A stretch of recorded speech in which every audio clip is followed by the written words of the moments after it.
Well, it's been 1 year now since Kentucky started vaccinating people against COVID. WDRB's Lexi Ratterman shares the progress since then and the long road still ahead. Lexi?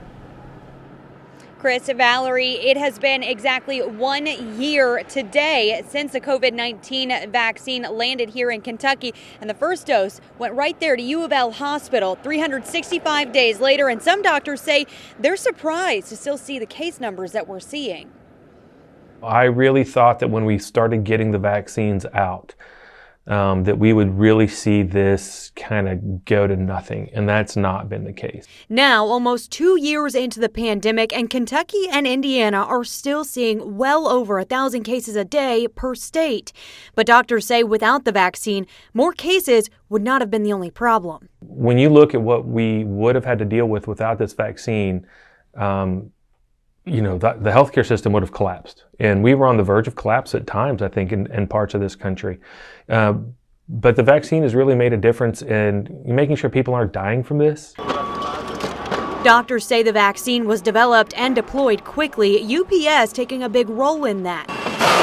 Today, UPS has sent out over 1 billion doses of the vaccine all across the world. From the very beginning, it was a lot of anxiety, make sure that we could do this right. We convinced ourselves first, and then we convinced the U.S. population that we could do this. But doctors like Jason Smith, UofL's chief medical officer, says there's still a ways to go. According to national data, around 54% of Kentucky's population is fully vaccinated, and just over 51% of Indiana's population is fully vaccinated. There will always be a variant out there somewhere. That's just what the coronaviruses do. They mutate, there's always variants. So getting out and getting vaccinated will be the biggest difference that I think we can make in the healthcare. And we're almost there.